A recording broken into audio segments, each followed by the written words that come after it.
ಹರೇ ಕೃಷ್ಣ. ಭಗವದ್ಗೀತೆ ಅಧ್ಯಾಯ 6. ಶ್ಲೋಕದ ಅನುವಾದ ಹಾಗೂ ಶ್ಲೋಕದ ಭಾವಾರ್ಥ. ಶ್ಲೋಕ 17. ಯುಕ್ತಾಹಾರ ವಿಹಾರಸ್ಯ ಯುಕ್ತಚೇಷ್ಟಸ್ಯ ಕರ್ಮಸು ಯುಕ್ತ ಸ್ವಪ್ನಾವಬೋಧಸ್ಯ ಯೋಗೋ ಭವತಿ ದುಃಖಃ. ಅನುವಾದ: ಆಹಾರ, ನಿದ್ರೆ, ವಿಹಾರ ಮತ್ತು ಕೆಲಸಗಳ ಅಭ್ಯಾಸಗಳಲ್ಲಿ ನಿಯಂತ್ರಿತನಾದವನಿಗೆ ಯೋಗ ಪದ್ಧತಿಯ ಅಭ್ಯಾಸವು ಎಲ್ಲ ಐಹಿಕ ದುಃಖಗಳನ್ನು ಕಡಿಮೆ ಮಾಡಬಲ್ಲದು. ಭಾವಾರ್ಥ: ತಿನ್ನುವುದು, ನಿದ್ರೆ, ರಕ್ಷಣೆ ಮತ್ತು ಮೈಥುನ ಇವು ದೇಹದ ಬೇಡಿಕೆಗಳು. ಇವುಗಳು ಅತಿಯಾದರೆ ಯೋಗಾಭ್ಯಾಸದ ಪ್ರಗತಿಯಲ್ಲಿ ಅಡ್ಡಿಯಾಗಬಹುದು. ಆಹಾರದ ವಿಷಯ ಹೇಳುವುದಾದರೆ, ಪ್ರಸಾದವನ್ನು ತೆಗೆದುಕೊಳ್ಳುವ ಅಭ್ಯಾಸ ಮಾಡಿದಾಗ ಮಾತ್ರ ಇದನ್ನು ಹತೋಟಿಯಲ್ಲಿ ಇಡಬಹುದು. ಭಗವದ್ಗೀತೆಯ ಪ್ರಕಾರ ಕೃಷ್ಣನಿಗೆ ತರಕಾರಿ, ಹಣ್ಣುಗಳು, ಧಾನ್ಯಗಳು, ಹಾಲು ಮೊದಲಾದವನ್ನು ನೈವೇದ್ಯ ಮಾಡಬಹುದು. ಈ ರೀತಿಯಲ್ಲಿ ಕೃಷ್ಣ ಪ್ರಜ್ಞೆ ಇರುವವನಿಗೆ ಮನುಷ್ಯನು ತಿನ್ನಬಾರದ ಅಥವಾ ಸಾತ್ವಿಕ ವರ್ಗಕ್ಕೆ ಸೇರಿದ ಆಹಾರವನ್ನು ಸ್ವೀಕರಿಸದಂತೆ ತಂತಾನೆ ತರಬೇತಿ ದೊರೆಯುತ್ತದೆ.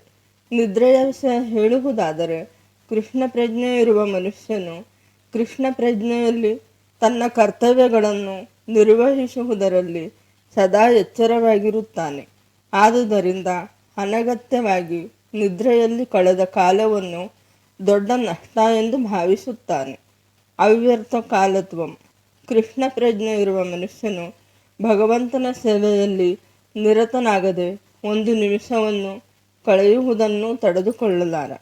ಆದುದರಿಂದ ಆದಷ್ಟು ಕಡಿಮೆ ನಿದ್ರೆ ಮಾಡುತ್ತಾನೆ. ಈ ವಿಷಯದಲ್ಲಿ ಅವನ ಆದರ್ಶ ಶ್ರೀಲ ರೂಪ ಗೋಸ್ವಾಮಿ. ಅವರು ಸದಾ ಕೃಷ್ಣನ ಸೇವೆಯಲ್ಲಿ ತೊಡಗಿರುತ್ತಿದ್ದರು. ದಿನಕ್ಕೆ 2 ಗಂಟೆಗಳಿಗಿಂತ ಹೆಚ್ಚು ನಿದ್ರೆ ಮಾಡುತ್ತಿರಲಿಲ್ಲ. ಕೆಲವೊಮ್ಮೆ ಅಷ್ಟೂ ಇಲ್ಲ. ತನ್ನ ಜಪಮಣಿಗಳನ್ನು ಬಳಸಿ ದಿನಕ್ಕೆ 3 ಲಕ್ಷ ನಾಮ ಸಂಕೀರ್ತನೆಯ ಕರ್ತವ್ಯವನ್ನು ಮಾಡಿ ಮುಗಿಸುವ ತನಕ ಠಾಕೂರ ಹರಿದಾಸರು ಪ್ರಸಾದವನ್ನು ಸ್ವೀಕರಿಸುತ್ತಿರಲಿಲ್ಲ. ಕ್ಷಣವೂ ನಿದ್ರೆ ಮಾಡುತ್ತಿರಲಿಲ್ಲ. ಕೆಲಸದ ವಿಷಯ ಹೇಳುವುದಾದರೆ, ಕೃಷ್ಣ ಪ್ರಜ್ಞೆ ಇರುವ ಮನುಷ್ಯನು ಕೃಷ್ಣ ಆಸಕ್ತಿಗೆ ಸಂಬಂಧಿಸಿಲ್ಲದ ಏನನ್ನೂ ಮಾಡುವುದಿಲ್ಲ. ಆದುದರಿಂದ ಅವನ ಕೆಲಸವು ಯಾವಾಗಲೂ ನಿಯಂತ್ರಣಕ್ಕೆ ಒಳಪಟ್ಟಿರುತ್ತದೆ. ಅದಕ್ಕೆ ಇಂದ್ರಿಯ ತೃಪ್ತಿಯ ಸೋಂಕಿರುವುದಿಲ್ಲ. ಇಂದ್ರಿಯ ತೃಪ್ತಿಯ ಪ್ರಶ್ನೆಯೇ ಇಲ್ಲದಿರುವುದರಿಂದ ಕೃಷ್ಣ ಪ್ರಜ್ಞೆಯಲ್ಲಿರುವ ಮನುಷ್ಯನಿಗೆ ಐಹಿಕ ವಿರಾಮ ಎಂಬುದೇ ಇಲ್ಲ. ಆತನು ತನ್ನ ಎಲ್ಲ ಕೆಲಸ ಕಾರ್ಯಗಳಲ್ಲಿ, ಮಾತಿನಲ್ಲಿ, ನಿದ್ರೆಯಲ್ಲಿ, ಎಚ್ಚರಾವಸ್ಥೆಯಲ್ಲಿ ಮತ್ತು ಇತರ ಎಲ್ಲ ದೈಹಿಕ ಕ್ರಿಯೆಗಳಲ್ಲಿ ನಿಯಂತ್ರಿತನಾಗಿರುವುದರಿಂದ ಆತನಿಗೆ ಐಹಿಕ ದುಃಖವೇ ಇಲ್ಲ. ಶ್ಲೋಕ 18. ಯಥಾ ವಿನಿಯತಂ ಚಿತ್ತಂ ಆತ್ಮನ್ಯೇವಾವತಿಷ್ಠತೆ ನಿಸ್ಪೃಹಃ ಸರ್ವಕಾಮೇಭ್ಯೋ ಯುಕ್ತ ಇತ್ಯುಚ್ಯತೆ ತದಾ. ಅನುವಾದ: ಯೋಗಾಭ್ಯಾಸದಿಂದ ಯೋಗಿಯು ತನ್ನ ಮಾನಸಿಕ ಚಟುವಟಿಕೆಗಳನ್ನು ಶಿಸ್ತಿಗೆ ಒಳಪಡಿಸಿ ಯಾವುದೇ ಐಹಿಕ ಬಯಕೆಗಳಿಲ್ಲದೆ ಆಧ್ಯಾತ್ಮಿಕತೆಯಲ್ಲಿ ನೆಲೆಸಿದಾಗ ಆತನನ್ನು ಯೋಗದಲ್ಲಿ ವ್ಯವಸ್ಥಿತನಾಗಿರುವವನೆಂದು ಹೇಳುತ್ತಾರೆ. ಭಾವಾರ್ಥ: ಸಾಮಾನ್ಯ ಮನುಷ್ಯನ ಕಾರ್ಯಗಳಿಗೂ ಯೋಗಿಯ ಕಾರ್ಯಗಳಿಗೂ ವ್ಯತ್ಯಾಸವೆಂದರೆ, ಯೋಗಿಗೆ ಯಾವುದೇ ಬಗೆಯ ಐಹಿಕ ಬಯಕೆಗಳು, ಇವುಗಳಲ್ಲಿ ಲೈಂಗಿಕ ಬಯಕೆಯೇ ಮುಖ್ಯವಾದದ್ದು, ಇರುವುದಿಲ್ಲ ಎನ್ನುವುದು. ಪರಿಪೂರ್ಣ ಯೋಗಿಯು ಮಾನಸಿಕ ಚಟುವಟಿಕೆಗಳಲ್ಲಿ ಎಂತಹ ಶಿಸ್ತನ್ನು ಸಾಧಿಸಿರುತ್ತಾನೆ ಎಂದರೆ, ಯಾವುದೇ ಬಗೆಯ ಐಹಿಕ ಬಯಕೆಯು ಅವನನ್ನು ಕಲಕಲಾರದು. ಈ ಪರಿಪೂರ್ಣ ಹಂತವನ್ನು ಕೃಷ್ಣ ಪ್ರಜ್ಞೆಯಲ್ಲಿರುವವರು ತಂತಾನೆ ಮುಟ್ಟಬಲ್ಲರು. ಇದನ್ನು ಶ್ರೀಮದ್ ಭಾಗವತದಲ್ಲಿ ಹೀಗೆ ಹೇಳಿದೆ: ಸವೈ ಮನಃ ಕೃಷ್ಣ ಪದಾರವಿಂದಯೋರ್ ವಚಾಂಸಿ ವೈಕುಂಠ ಗುಣಾನುವರ್ಣನೆ ಕರೌ ಹರೇರ್ ಮಂದಿರ ಮಾರ್ಜನಾದಿಸು ಶ್ರುತಿಂ ಚಕಾರಾಚ್ಯುತ ಸತ್ಕಥೋದಯೇ ಮುಕುಂದ ಲಿಂಗಾಲಯ ದರ್ಶನೇ ದೃಶೌ ತದ್ಭೃತ್ಯಗಾತ್ರ ಸ್ಪರ್ಶೇಂಗ ಸಂಗಮಂ ಗ್ರಹಣಂ ಚ ತತ್ಪಾದ ಸರೋಜ ಸೌರಭೆ ಶ್ರೀಮತ್ತುಲಸ್ಯ ರಸನಾಂ ತದರ್ಪಿತೆ ಪಾದೌ ಹರೇಃ ಕ್ಷೇತ್ರ ಪದಾನುಸರ್ಪಣೆ ಶಿರೋ ಹೃಷಿಕೇಶ ಪದಾಭಿವಂದನೆ ಕಾಮಂ ಚ ದಾಸ್ಯೇನ ತು ಕಾಮಕಾಮ್ಯಯ ಯಥೋತ್ತಮ ಶ್ಲೋಕ ಜನಾಶ್ರಯ ರತಿ. ರಾಜ ಅಂಬರೀಷನು ಮೊಟ್ಟಮೊದಲು ತನ್ನ ಮನಸ್ಸನ್ನು ಶ್ರೀಕೃಷ್ಣನ ಪಾದಕಮಲಗಳಲ್ಲಿ ನಿಲ್ಲಿಸಿದನು. ಅನಂತರ ಒಂದರ ಅನಂತರ ಒಂದರಂತೆ ತನ್ನ ಮಾತುಗಳನ್ನು ಭಗವಂತನ ದಿವ್ಯ ಗುಣಗಳನ್ನು ವರ್ಣಿಸುವುದರಲ್ಲಿಯೂ ತನ್ನ ಕೈಗಳನ್ನು ಭಗವಂತನ ದೇವಾಲಯವನ್ನು ಒರೆಸುವುದರಲ್ಲಿಯೂ ತನ್ನ ಕಿವಿಗಳನ್ನು ಭಗವಂತನ ಲೀಲೆಗಳನ್ನು ಕೇಳುವುದರಲ್ಲಿಯೂ ತನ್ನ ಕಣ್ಣುಗಳನ್ನು ಭಗವಂತನ ದಿವ್ಯ ರೂಪಗಳ ದರ್ಶನದಲ್ಲಿಯೂ ತನ್ನ ದೇಹವನ್ನು ಭಕ್ತರ ದೇಹಗಳ ಸ್ಪರ್ಶದಲ್ಲಿಯೂ ತನ್ನ ಘ್ರಾಣೇಂದ್ರಿಯವನ್ನು ಭಗವಂತನಿಗೆ ಅರ್ಪಿಸಿದ ಕಮಲಗಳ ಕಂಪನ್ನು ಆಸ್ವಾದಿಸುವುದರಲ್ಲಿಯೂ ತನ್ನ ನಾಲಿಗೆಯನ್ನು ಭಗವಂತನ ಪಾದಪದ್ಮಗಳಿಗೆ ಅರ್ಪಿಸಿದ ತುಳಸಿ ದಳವನ್ನು ಸವಿಯುವುದರಲ್ಲಿಯೂ ತನ್ನ ಕಾಲುಗಳನ್ನು ಪುಣ್ಯಕ್ಷೇತ್ರಗಳಿಗೂ ಭಗವಂತನ ದೇವಾಲಯಕ್ಕೆ ಹೋಗುವುದರಲ್ಲಿಯೂ ತನ್ನ ಶಿರವನ್ನು ಭಗವಂತನಿಗೆ ಪ್ರಣಾಮ ಮಾಡುವುದರಲ್ಲಿಯೂ ಮತ್ತು ತನ್ನ ಬಯಕೆಗಳನ್ನು ಭಗವಂತನ ಮಹತ್ ಕಾರ್ಯವನ್ನು ಮಾಡುವುದರಲ್ಲಿಯೂ ತೊಡಗಿಸಿದನು. ಈ ಎಲ್ಲ ಅಲೌಕಿಕ ಕಾರ್ಯಗಳು ಪರಿಶುದ್ಧ ಭಕ್ತರಿಗೆ ಯೋಗ್ಯವಾದವು. ನಿರಾಕಾರ ಮಾರ್ಗವನ್ನು ಅನುಸರಿಸುವವರಿಗೆ ಈ ಆಧ್ಯಾತ್ಮಿಕ ಹಂತವನ್ನು ವ್ಯಕ್ತಿನಿಷ್ಠವಾಗಿ ನಿರೂಪಿಸಲು ಸಾಧ್ಯವಿಲ್ಲದಿರಬಹುದು. ಆದರೆ ಕೃಷ್ಣ ಪ್ರಜ್ಞೆಯಲ್ಲಿರುವ ಮನುಷ್ಯನಿಗೆ ಇದು ಬಹು ಸುಲಭ ಮತ್ತು ಕಾರ್ಯಸಾಧ್ಯ.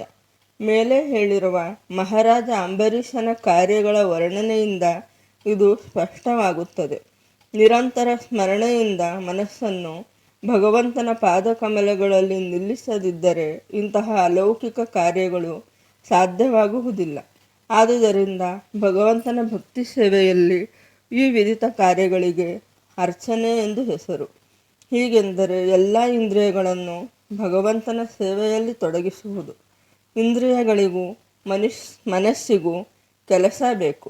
ಬರಿಯ ನಿರಾಕರಣೆ ಕಾರ್ಯಸಾಧ್ಯವಲ್ಲ.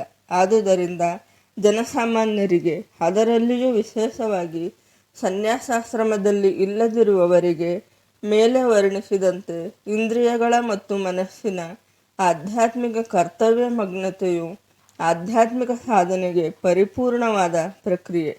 ಭಗವದ್ಗೀತೆಯಲ್ಲಿ ಇದನ್ನು ಯುಕ್ತ ಎಂದು ಕರೆದಿದೆ. ಶ್ಲೋಕ 19. ಯಥಾ ದೀಪೋ ನಿವಾತಸ್ಥೋ ನೇಂಗತ ಸೋಪಮಾ ಸ್ಮೃತ ಯೋಗಿನೋ ಯಥಚಿತ್ತಸ್ಯ ಯುಂಜತೋ ಯೋಗಮಾತ್ಮನಃ. ಅನುವಾದ: ಗಾಳಿ ಬೀಸದ ಸ್ಥಳದಲ್ಲಿ ದೀಪವು ಹೇಗೆ ನಿಶ್ಚಲವಾಗಿರುವುದೋ ಹಾಗೆಯೇ ಮನಸ್ಸನ್ನು ನಿಯಂತ್ರಿಸಿರುವ ಆಧ್ಯಾತ್ಮವಾದಿಯು ಆಧ್ಯಾತ್ಮಿಕ ಆತ್ಮದ ಧ್ಯಾನದಲ್ಲಿ ನಿಶ್ಚಲನಾಗಿರುತ್ತಾನೆ. ಭಾವಾರ್ಥ: ಸದಾ ಆಧ್ಯಾತ್ಮಿಕತೆಯಲ್ಲಿ ಮಗ್ನನಾಗಿದ್ದು ತಾನು ಆರಾಧಿಸುವ ಭಗವಂತನ ನಿರಂತರ ನಿಶ್ಚಲ ಧ್ಯಾನದಲ್ಲಿ ನಿಜವಾಗಿ ಕೃಷ್ಣ ಪ್ರಜ್ಞೆಯಲ್ಲಿರುವವನು ತನ್ಮಯನಾಗಿ ಗಾಳಿ ಬೀಸದ ಸ್ಥಳದಲ್ಲಿ ಅಲುಗದ ದೀಪದಂತೆ ಇರುತ್ತಾನೆ. ಶ್ಲೋಕ 20-23.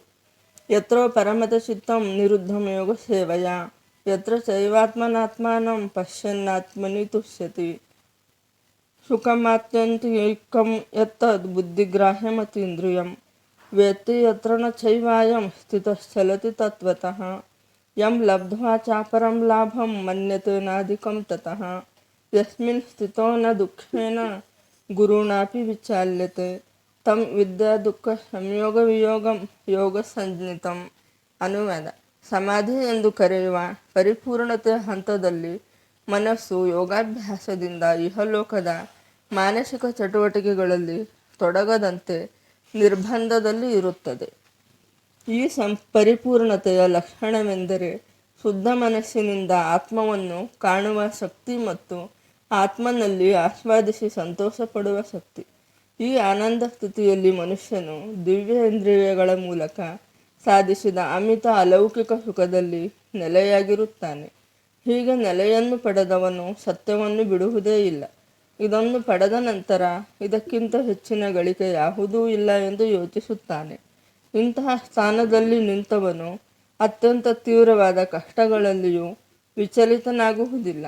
ಐಹಿಕ ಸಂಪರ್ಕದಿಂದಾಗುವ ಎಲ್ಲ ದುಃಖಗಳಿಂದ ವಾಸ್ತವವಾದ ಸ್ವಾತಂತ್ರ್ಯವೆಂದರೆ ಇದೆ. ಭಾವಾರ್ಥ: ಯೋಗಾಭ್ಯಾಸದಿಂದ ಮನುಷ್ಯನು ಕ್ರಮೇಣ ಐಹಿಕ ಕಲ್ಪನೆಗಳಿಂದ ದೂರವಾಗುತ್ತಾನೆ. ಯೋಗ ತತ್ವದ ಮುಖ್ಯ ಲಕ್ಷಣವೇ ಇದು. ಇದರ ನಂತರ ಮನುಷ್ಯನು ಸಮಾಧಿ ಸ್ಥಿತಿಗೆ ಏರುತ್ತಾನೆ. ಎಂದರೆ ಅಲೌಕಿಕ ಮನಸ್ಸು ಮತ್ತು ಬುದ್ಧಿಶಕ್ತಿಗಳಿಂದ ಯೋಗಿಯು ಪರಮಾತ್ಮನ ಸಾಕ್ಷಾತ್ಕಾರವನ್ನು ಪಡೆಯುತ್ತಾನೆ.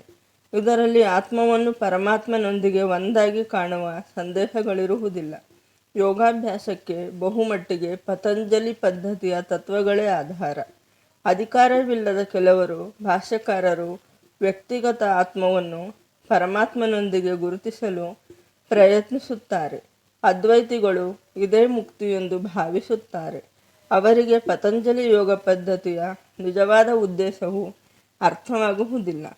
ಪತಂಜಲಿ ಪದ್ಧತಿಯು ದಿವ್ಯಾನಂದವನ್ನು ಒಪ್ಪುತ್ತದೆ, ಆದರೆ ಅದ್ವೈತ ಸಿದ್ಧಾಂತಕ್ಕೆ ಭಂಗ ಬರುವುದೆಂಬ ಭಯದಿಂದ ಅದ್ವೈತಿಗಳು ಈ ದಿವ್ಯ ಆನಂದವನ್ನು ಒಪ್ಪುವುದಿಲ್ಲ. ಈ ಶ್ಲೋಕದಲ್ಲಿ ಅಲೌಕಿಕ ಇಂದ್ರಿಯಗಳ ಮೂಲಕ ಸಾಧಿಸಿದ ದಿವ್ಯಾನಂದವನ್ನು ಒಪ್ಪಿಕೊಂಡಿದೆ. ಯೋಗ ಪದ್ಧತಿಯ ಪ್ರಸಿದ್ಧ ಪ್ರತಿಪಾದಕರಾದ ಪತಂಜಲಿ ಮುನಿಗಳು ಇದನ್ನು ಸಮರ್ಥಿಸಿದ್ದಾರೆ. ಆ ಮಹರ್ಷಿಗಳು ತಮ್ಮ ಯೋಗ ಸೂತ್ರಗಳಲ್ಲಿ ಹೀಗೆ ಹೇಳಿದ್ದಾರೆ: ಪುರುಷಾರ್ಥ ಶೂನ್ಯಾನಾಂ ಗುಣಾನಾಂ ಪ್ರತಿ ಪ್ರಸವಃ ಕೈವಲ್ಯಂ ಸ್ವರೂಪ ಪ್ರತಿಷ್ಠಾವ ಚಿತಿಶಕ್ತಿರಿತಿ. ಈ ಚಿತಿಶಕ್ತಿ ಅಥವಾ ಅಂತರಂಗ ಶಕ್ತಿ ಆಧ್ಯಾತ್ಮಿಕವಾದದ್ದು. ಪುರುಷಾರ್ಥ ಎಂದರೆ ಐಹಿಕ ಧಾರ್ಮಿಕತೆ, ಆರ್ಥಿಕ ಬೆಳವಣಿಗೆ, ಇಂದ್ರಿಯ ತೃಪ್ತಿ ಮತ್ತು ಕಡೆಯಲ್ಲಿ ಪರಮೋನ್ನತನೊಂದಿಗೆ ಒಂದಾಗುವ ಪ್ರಯತ್ನ. ಪತಂಜಲಿಗಳ ಪ್ರಕಾರ ಕೈವಲ್ಯವು ಒಳಗಿನ ಅಥವಾ ಅಂತರಂಗ ಶಕ್ತಿ. ಇದರಿಂದ ಜೀವಿಯು ತನ್ನ ಸಹಜ ಸ್ವರೂಪದ ಅರಿವನ್ನು ಪಡೆಯುತ್ತಾನೆ. ಚೈತನ್ಯ ಮಹಾಪ್ರಭುಗಳ ಮಾತುಗಳಲ್ಲಿ ಹೇಳುವುದಾದರೆ, ಈ ಪರಿಸ್ಥಿತಿಯನ್ನು ಚೇತೋದರ್ಪಣ ಮಾರ್ಜನಂ ಅಥವಾ ಧೂಳು ಹಿಡಿದ ಮನಸ್ಸಿನ ಕನ್ನಡಿಯನ್ನು ಸ್ವಚ್ಛಗೊಳಿಸುವಿಕೆ ಎಂದು ಕರೆಯುತ್ತಾರೆ. ಈ ಸ್ವಚ್ಛಗೊಳಿಸುವಿಕೆಯು ವಾಸ್ತವವಾಗಿ ಮುಕ್ತಿಯೇ, ಅಥವಾ ಭವಮಹಾದಾವಾಗ್ನಿ ನಿರ್ವಾಪಣಂ, ನಿರ್ವಾಣ ಸಿದ್ಧಾಂತವು ಇದು ಪೂರ್ವಭಾವಿಯೇ. ಈ ತತ್ವಕ್ಕೆ ಸಂವಾದಿ ಭಾಗವತದಲ್ಲಿ ಇದನ್ನು ಸ್ವರೂಪೇಣ ವ್ಯವಸ್ಥಿತಿ ಎಂದು ಕರೆದಿದೆ. ಭಗವದ್ಗೀತೆಯು ಈ ಶ್ಲೋಕದಲ್ಲಿ ಈ ಸ್ಥಿತಿಯನ್ನು ದೃಢಗೊಳಿಸುತ್ತದೆ. ನಿರ್ವಾಣ ಅಥವಾ ಐಹಿಕ ಅಂತ್ಯದ ನಂತರ ಆಧ್ಯಾತ್ಮಿಕ ಕಾರ್ಯಗಳು ಅಥವಾ ಭಗವಂತನ ಸೇವೆಯು ಪ್ರಕಟವಾಗುವುದು. ಇದಕ್ಕೆ ಕೃಷ್ಣ ಪ್ರಜ್ಞೆ ಎಂದು ಹೆಸರು. ಭಾಗವತದ ಮಾತುಗಳಲ್ಲಿ ಸ್ವರೂಪೇಣ ವ್ಯವಸ್ಥಿತಿ, ಇದು ಜೀವಿಯ ನಿಜವಾದ ಬದುಕು. ಐಹಿಕ ಸೋಂಕಿನಿಂದ ಮಲಿನಗೊಂಡ ಆಧ್ಯಾತ್ಮಿಕ ಬದುಕಿನ ಸ್ಥಿತಿಯೇ ಮಾಯೆ. ಈ ಐಹಿಕ ಸೋಂಕಿನಿಂದ ಬಿಡುಗಡೆ ಎಂದರೆ ಜೀವಿಯ ಮೂಲ ನಿರಂತರ ಸ್ಥಿತಿಯ ವಿನಾಶ ಎಂದು ಅರ್ಥವಲ್ಲ. ಪತಂಜಲಿ ಮುನಿ ಕೈವಲ್ಯಂ ಸ್ವರೂಪ ಪ್ರತಿಷ್ಠಾವ ಚಿತಿಶಕ್ತಿರಿತಿ ಎನ್ನುವ ಮಾತುಗಳಲ್ಲಿ ಇದನ್ನು ಒಪ್ಪಿದ್ದಾರೆ. ಚಿತಿಶಕ್ತಿ ಅಥವಾ ಅಲೌಕಿಕ ಆನಂದವು ನಿಜವಾದ ಬದುಕು. ಇದನ್ನು ವೇದಾಂತ ಸೂತ್ರದಲ್ಲಿ ಆನಂದಮಯೋಭ್ಯಾಸಾತ್ ಎನ್ನುವ ಮಾತುಗಳಲ್ಲಿ ದೃಢಪಡಿಸಿದೆ. ಈ ಅಧ್ಯಾಯದಲ್ಲಿ ವಿವರಿಸಿರುವಂತೆ ಯೋಗ ಪದ್ಧತಿಯು ಹೇಳುವ ಸಮಾಧಿಯಲ್ಲಿ ಎರಡು ಬಗೆಗಳು: ಸಂಪ್ರಜ್ಞಾತ ಸಮಾಧಿ ಮತ್ತು ಅಸಂಪ್ರಜ್ಞಾತ ಸಮಾಧಿ. ತತ್ವಜ್ಞಾನದ ವಿವಿಧ ಸಂಶೋಧನೆಗಳಿಂದ ಮನುಷ್ಯನು ಆಧ್ಯಾತ್ಮಿಕ ಸ್ಥಾನದಲ್ಲಿ ನೆಲೆಗೊಂಡಾಗ ಆತನು ಸಂಪ್ರಜ್ಞಾತ ಸಮಾಧಿಯನ್ನು ಸಾಧಿಸಿದ್ದಾನೆ ಎಂದು ಹೇಳುತ್ತಾರೆ. ಅಸಂಪ್ರಜ್ಞಾತ ಸಮಾಧಿಯಲ್ಲಿ ಐಹಿಕ ಸಂತೋಷದೊಂದಿಗೆ ಸಂಬಂಧವೇ ಇಲ್ಲ, ಏಕೆಂದರೆ ಮನುಷ್ಯನು ಆಗ ಇಂದ್ರಿಯ ಮೂಲವಾದ ಎಲ್ಲ ಸುಖವನ್ನು ಮೀರಿರುತ್ತಾನೆ. ಯೋಗಿಯು ಒಮ್ಮೆ ಆ ಆಧ್ಯಾತ್ಮಿಕ ಸ್ಥಾನದಲ್ಲಿ ನೆಲೆಗೊಂಡನೆಂದರೆ ಎಂದಿಗೂ ಅದರಿಂದ ವಿಚಲಿತನಾಗುವುದಿಲ್ಲ. ಇವತ್ತು ಯೋಗಾಭ್ಯಾಸವೆಂದು ಕರೆಸಿಕೊಳ್ಳುವ ಅಭ್ಯಾಸದಲ್ಲಿ ಹಲವು ಇಂದ್ರಿಯ ಸುಖಗಳು ಸೇರಿವೆ. ಅದು ವಿರುದ್ಧವಾದದ್ದು. ಕಾಮ ಮತ್ತು ಮದ್ಯಪಾನಗಳಲ್ಲಿ ನಿರತನಾದ ಯೋಗಿ ಬರಿಯ ಪರಿಹಾಸ್ಯವಷ್ಟೇ. ಯೋಗ ಸಾಧನೆಯಲ್ಲಿ ಸಿದ್ಧಿಗಳಿಂದ ಆಕರ್ಷಿತರಾಗುವ ಯೋಗಿಗಳು ಸಹ ಪರಿಪೂರ್ಣ ಸ್ಥಿತಿಗೆ ತಲುಪಿದವರಲ್ಲ. ಈ ಯುಗದಲ್ಲಿ ಅತ್ಯುತ್ತಮ ಯೋಗಾಭ್ಯಾಸ ಎಂದರೆ ಕೃಷ್ಣ ಪ್ರಜ್ಞೆ. ಇದು ಆಶಾಭಂಗ ಉಂಟು ಮಾಡುವುದಿಲ್ಲ. ಕೃಷ್ಣ ಪ್ರಜ್ಞೆ ಇರುವವನಿಗೆ ತನ್ನ ಕಾರ್ಯದಲ್ಲಿಯೇ ಎಷ್ಟು ಸುಖ ಎಂದರೆ ಆತ ಬೇರೆ ಯಾವ ಸುಖವನ್ನು ಬಯಸುವುದಿಲ್ಲ. ಹಠಯೋಗ, ಧ್ಯಾನಯೋಗ ಮತ್ತು ಜ್ಞಾನಯೋಗಗಳನ್ನು ಅನುಷ್ಠಾನ ಮಾಡಲು ಈ ವಂಚನೆಯ ಕಾಲದಲ್ಲಂತೂ ಹಲವಾರು ಅಡ್ಡಿಗಳಿವೆ. ಆದರೆ ಕರ್ಮಯೋಗ ಅಥವಾ ಭಕ್ತಿಯೋಗವನ್ನು ಆಚರಿಸುವುದರಲ್ಲಿ ಇಂತಹ ಸಮಸ್ಯೆಗಳಿಲ್ಲ. ಐಹಿಕ ದೇಹವು ಇರುವವರೆಗೆ ಆಹಾರ, ನಿದ್ರೆ, ರಕ್ಷಣೆ ಮತ್ತು ಮೈಥುನ ಇಂತಹ ಅದರ ಬೇಡಿಕೆಗಳನ್ನು ಮನುಷ್ಯನು ಪೂರೈಸಲೇಬೇಕು. ಆದರೆ ಪರಿಶುದ್ಧ ಭಕ್ತಿಯೋಗ ಅಥವಾ ಕೃಷ್ಣ ಪ್ರಜ್ಞೆಯಲ್ಲಿರುವವನು ದೇಹದ ಅಗತ್ಯಗಳನ್ನು ಪೂರೈಸುವಾಗ ಇಂದ್ರಿಯಗಳನ್ನು ಉದ್ರೇಕಗೊಳಿಸುವುದಿಲ್ಲ. ದುಬಾರಿ ವ್ಯವಹಾರದ ಸದ್ಬಳಕೆ ಮಾಡಿ ಆತನು ಬದುಕಿನ ಕನಿಷ್ಠ ಅಗತ್ಯಗಳನ್ನು ಸ್ವೀಕರಿಸುತ್ತಾನೆ ಮತ್ತು ಕೃಷ್ಣ ಪ್ರಜ್ಞೆಯಲ್ಲಿ ಅಲೌಕಿಕ ಆನಂದವನ್ನು ಅನುಭವಿಸುತ್ತಾನೆ. ಅಪಘಾತಗಳು, ರೋಗ, ಕೊರತೆ, ಬಹು ಹತ್ತಿರದ ಬಂಧುವಿನ ಸಾವು ಮುಂತಾದ ಆಗುಹೋಗುಗಳಿಗೆ ಆತನು ಲಕ್ಷ್ಯವನ್ನೇ ಕೊಡುವುದಿಲ್ಲ. ಆದರೆ ಕೃಷ್ಣ ಪ್ರಜ್ಞೆಯಲ್ಲಿ ಅಥವಾ ಭಕ್ತಿಯೋಗದಲ್ಲಿ ತನ್ನ ಕರ್ತವ್ಯವನ್ನು ನಿರ್ವಹಿಸುವ ಬಗೆಗೆ ಅವನು ಸದಾ ಎಚ್ಚರದಿಂದ ಇರುತ್ತಾನೆ. ಭಗವದ್ಗೀತೆಯಲ್ಲಿ ಹೇಳಿರುವಂತೆ ಆಗಮ ಪಾಯಿನೋ ನಿತ್ಯಾಸ್ತಾಂತಿ ತಿಕ್ಷಸ್ವ ಭಾರತ. ಇಂತಹ ಪ್ರಾಸಂಗಿಕ ಆಗುಹೋಗುಗಳನ್ನು ಅವನು ಸಹಿಸಿಕೊಳ್ಳುತ್ತಾನೆ, ಏಕೆಂದರೆ ಇವೆಲ್ಲ ಬರುತ್ತವೆ ಹೋಗುತ್ತವೆ, ಆದರೆ ತನ್ನ ಕರ್ತವ್ಯಗಳ ಮೇಲೆ ಪ್ರಭಾವ ಬೀರುವುದಿಲ್ಲ ಎಂದು ಅವನಿಗೆ ಗೊತ್ತು. ಈ ರೀತಿಯಲ್ಲಿ ಆತನು ಯೋಗಾಭ್ಯಾಸದಲ್ಲಿ ಅತ್ಯುನ್ನತ ಪರಿಪೂರ್ಣತೆಯನ್ನು ಸಾಧಿಸುತ್ತಾನೆ. ಹರೇ ಕೃಷ್ಣ.